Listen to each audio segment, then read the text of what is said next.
Hello, my wonderful viewers, and welcome to another episode of Betty Adams Overanalyzes. Today we will be taking a fully spoilery look at Kaiju number 8, chapter 83. And this chapter was both a twist, one of Matsumoto's signature corkscrew plot twists, and so satisfying. Alright, so we will be getting fully into spoilers, so I will give you a chance now to go click away from this video. Check out the links below the video to get yourself a copy of my book, Humans Are Weird, Let's Work It Out, short, absurd science fiction stories. Or, if you want to cry, you can go check out Dying Embers, Dragons, Aliens, and Things That Go Boom in the Night.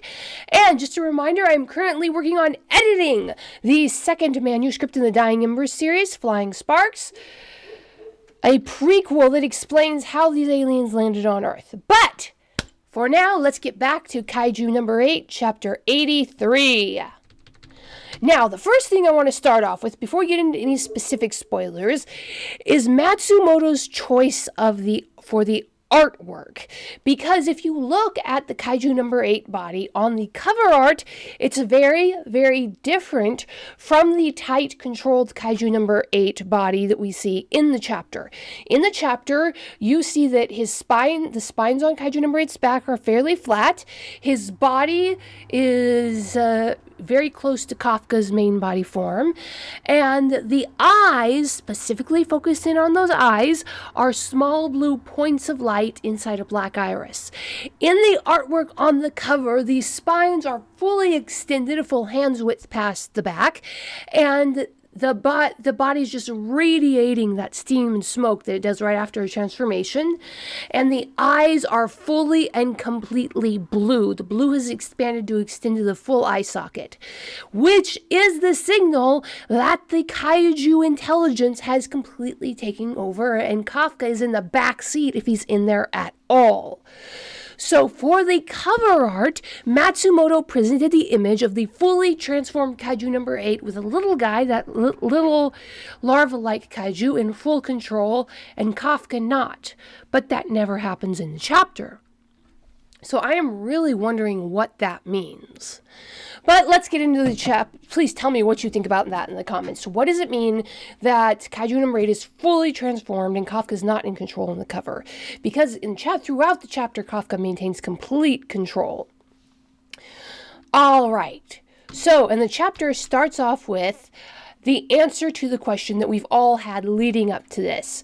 As soon as we saw that the brainy ballerina had the upper hand on Kokoru, we knew A, Kokoru was not going to die.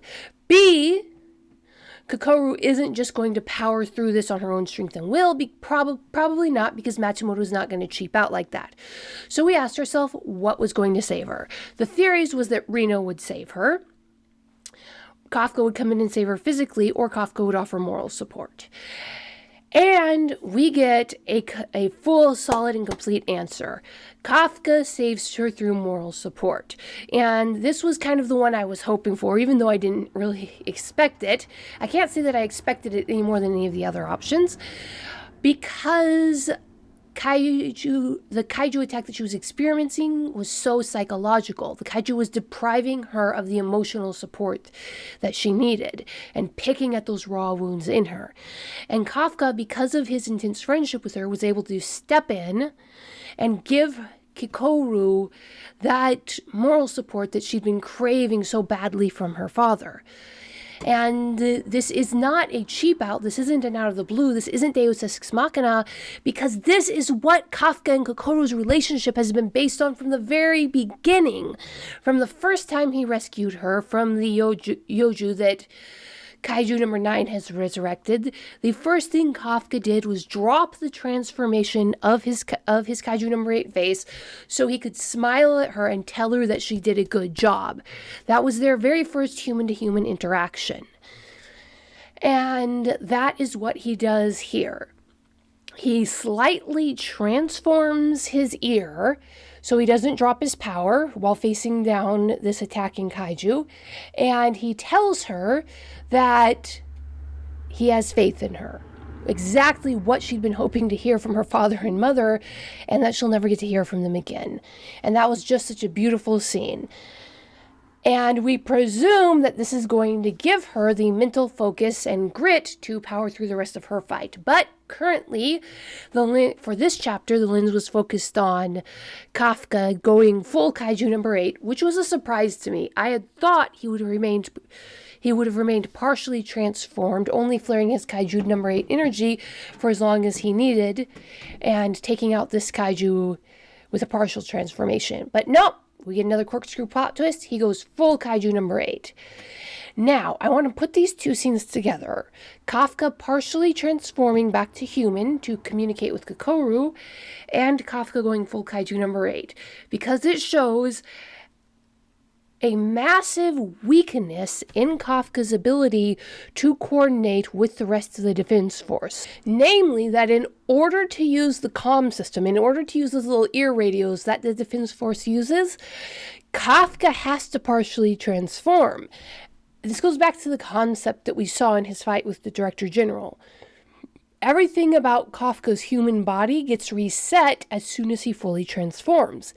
So when Kafka is boots on the ground, fighting as Kaiju number 8, he can't communicate with the defense force. He has to break transformation and untransform his ear in order to get the benefit of having someone back at headquarters backing him up to coordinate with the rest of the defense force. And this kind of leads back into my concept, what happens if the Kaiju intelligence ever fully takes over? We've seen that it keeps attacking Kaiju, or what it perceives to be Kaiju, after Kafka loses control. So if Kafka ever loses control in the middle of a battle, no one will be able to tell, because they're not expecting him to talk to them over the radios. As long as he's fully transformed, the headquarters must be presuming a complete communications blackout. So that's just going to compound that problem. All right, but let's get into it. The fight. Kafka fully transforms into Kaiju number 8 and faces down this fighter that appears to be as ecstatic as Kaiju number 10 was at the battle to be having this fight. And he transforms and just goes for Kaiju number 8. Now, it looks like each of these Kaiju have an over 9-point transformation level. But Kaiju number 8, even before his training, had an almost 10 level. So, at least in the first round of this battle, Kafka, using the Director General's fighting style, manages to just pummel this Kaiju he's fighting. I can't keep these things numbers straight in my head. This is the Speed Kaiju, and Kafka just whacks the Speed Kaiju into the underside of an overpass and just splatters him against the overpass. And then he blasts through the overpass. Now, we don't see the core being destroyed. This Kaiju has been just shattered and its body ripped in half, but assuming that its core is protected under the big pecs and those chest muscles, no, I don't think we've seen the last of the Speed Kaiju. Then we actually get a look at Kaiju number 9's plan.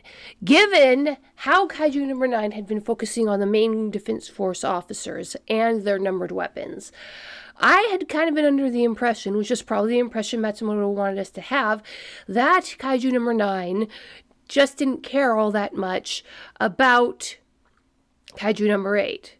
But here we learn that at least a major secondary goal of this combined attack is to have all of these Kaiju gang up and trample Kaiju number 8. So this is going to be interesting. Clearly, they did not expect Kaiju number 8 to have leveled up the way he has. And so this is going to be a very, very fascinating battle. I'm really looking forward to the next chapter. Again, sorry this chapter review is so late, guys. I sprained my scapula, which is really, really interesting that we have these really good views of the right hand scapular muscles of Kaiju number 8. One of the things I've always appreciated is that Matsumoto has used a lot of human anatomy. So if you want to know exactly what's wrong with me, exactly why there will be no transcript for this video, take a look at this image of Kaiju number 8, the one on page 10. Look at the right hand, look at his right hand shoulder. Do you see the muscle group coming up from his spine and connecting to just under the shoulder? That has a nickname in chiropractic circles called Terrible Terry. And that is a muscle group that is sprained and strained and hurting my body. All right. Go take a look at the links below the videos. Get a copy of my book, Humans Are Weird, or Dying Embers, Dragons, Aliens, and Things That Go Boom in the Night. Hit that like and subscribe button. Tell me what was your takeaway from this chapter. I'm always really interested to hear that. And peace out, my wonderful viewers.